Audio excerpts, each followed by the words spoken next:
Morning, everyone. Thank you so much for joining me today. My name is Janine McGowan, and I design cross stitch as the blue flower. It's a cozy day here in northern Nevada. We've had rain on and off the last couple weekends, actually. Really good rain, so the garden and the plants are all loving it, and it's not so cold that we can't have the windows open. So a win all around. Jumping right into stitching in action, we have great stuff. Toast to all of you this weekend. Fabulous work and a lovely variety. So first we have Festive Forest. This was stitched by Michelle, and she did a beautiful job finishing it. I love the way it came out, so thank you so much, Michelle, for sharing that.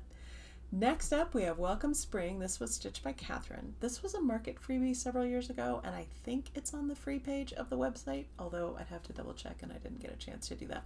She used 32 count fabric, and she put her name in the year underneath, and I just love the way it came out. This isn't one that I get to see very often, so it's always a pleasure to see it out in the wild, as it were. Well done. Thank you, Catherine, for sharing that.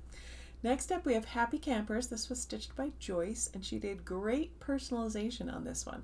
She changed the truck on the left to look like their blue truck, and then she appliqued their Chocolate Lab Zelda into the truck, which I love. She said Zelda always likes to go camping with them, and she is a happy camper. The camper on the right, she adjusted to look like theirs as well, and then her husband made the frame for the piece after she did all the stitching and the lacing. So this is a true Happy Camper crew joint project. Thank you so much, Joyce, for sharing that. Next, we have Pigeon and Puddle, stitched by Milka. She stitched this with threads from her stash, and then she over-dyed the fabric herself. It's a piece of 28 count even weave. I love the colors, and she gave the pigeon a hat. Woohoo! Well done. I love it. I love everything about it. Thank you so much, Milka. And this is another great example, as always, of stitching with what you can get.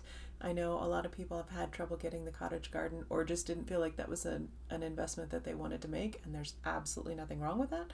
So here's Milka stitching everything from stash and dyeing her own fabric, and it's beautiful. So thank you very much. And then finally we have Mushroom Squirrel, stitched by Emma. This was the market cookbook pattern for the most recent Nashville Needlework Market. She used threads and fabric from stash again. Well done, Emma. And she made a great little pillow as a gift. I love that little bow on the side with almost looks like lacy trim, but beautiful. Toast to all of you. Thank you all so much for sharing and getting properly drunk with power, and I can't wait to see what comes up next. As always, if you've stitched a blue flower design and you want to share it, I'd love to see a picture. You can email me.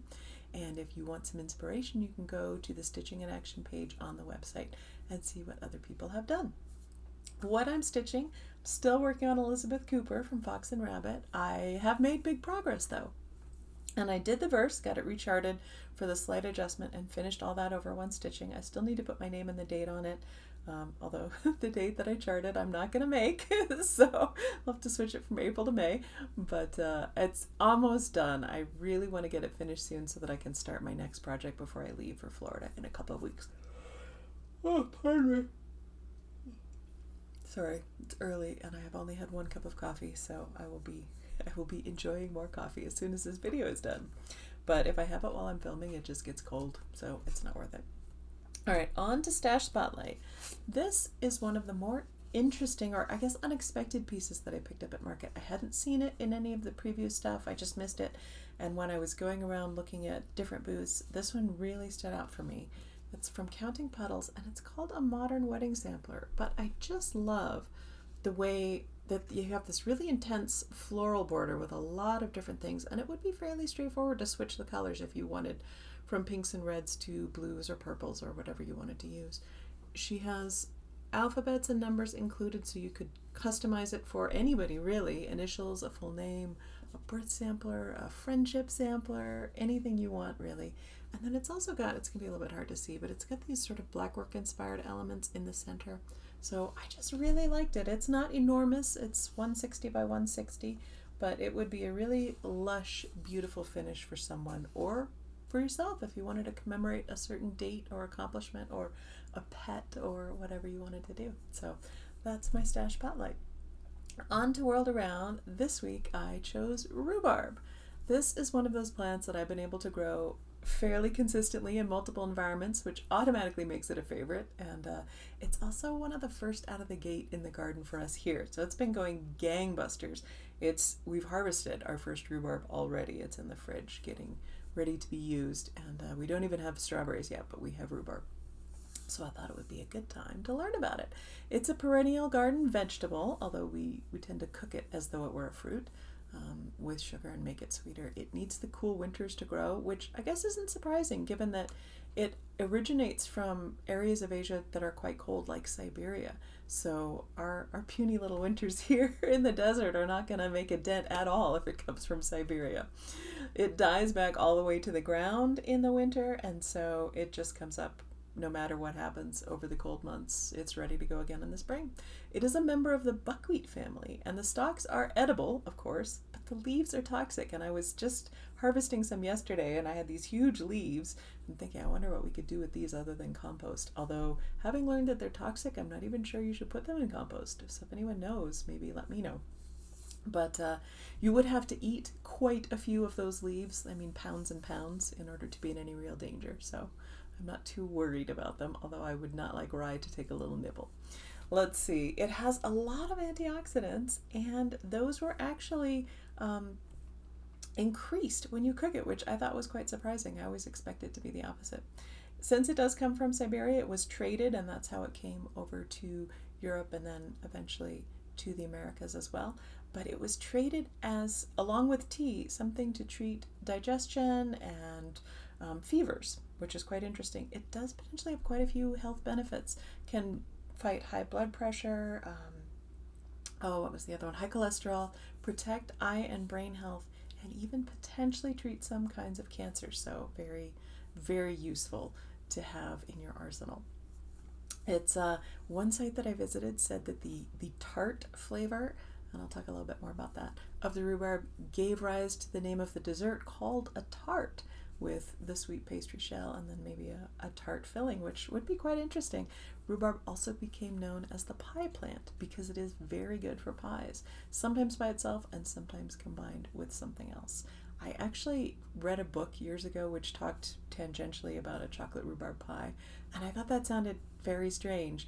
But in looking up things about rhubarb, I found a recipe for dark chocolate rhubarb brownies, so I may even make those this weekend, and I will let you know how that goes. We'll see. I do quite like chocolate and rhubarb, so could be great.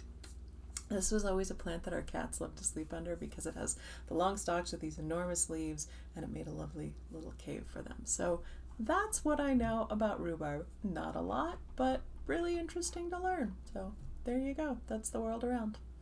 On to questions. Last video, it was what's your happiest thing right now? And I'm so glad that so many of you are finding something really happy during stressful times to kind of rest and renew and help us get through these. Then on to the question for this week, a bit random, but why not?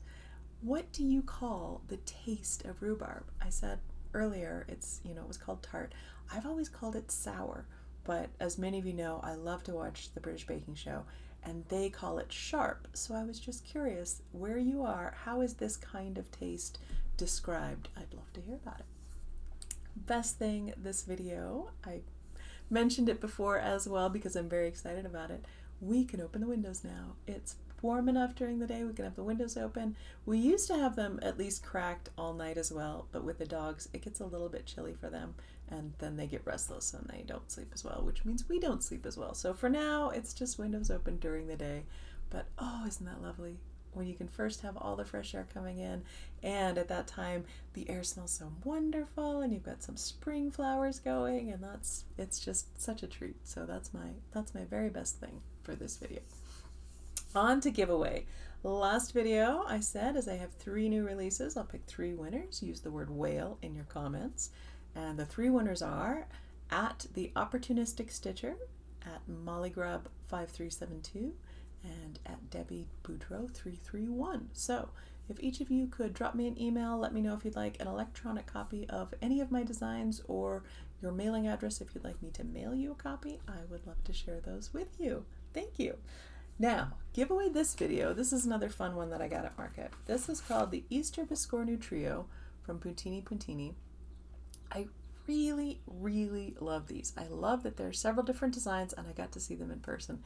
But not only are the tops of the designs cute, we got one with chickens and one with sheep, and then this one with a beautiful rabbit. But the underneath patterns are beautiful as well. The one with chickens, let's see if I can get this backwards, has these beautiful colored eggs in the part of the Biscornu that comes up. The one with sheep has some lovely flowers. The one with rabbits has these beautiful carrots. So 3 good options. And if you haven't done a Biscornu finish, I taught a class a couple years at Jingle Ball, but I also have some instructions online at, there's a notes and instructions page on the website, and if you look at the ones for spring quail, it had a Biscornu in it, so you can see the instructions there. And along with that, I've got this beautiful set of little spring-themed pins for your Biscornu. So if you use the word egg in your comment, eggs may be on our mind these days for lots of different reasons. I'll pick a winner next week to get that lovely chart and those little pins. On to announcements. Packing new releases this weekend, so they can go out to our shops on Monday, which is great. And I will see you in 2 weeks again with a new video. We've got a little bit of a quick one this time, but solid puppy video to come at the end. I should be able to see you in 2 weeks right before I go to Florida, and then I'll be seeing some of you in Florida as well. The website is still in the process of being moved, so I haven't put up the new round of PDFs yet. I'm waiting for that to all happen, so I will keep you posted and should be getting out a newsletter in the next week as well with more details on that. I hope you are having a lovely weekend, whatever you're doing, outside in the sunshine or inside being cozy, and I look forward to chatting with you again in a couple of weeks. Bye.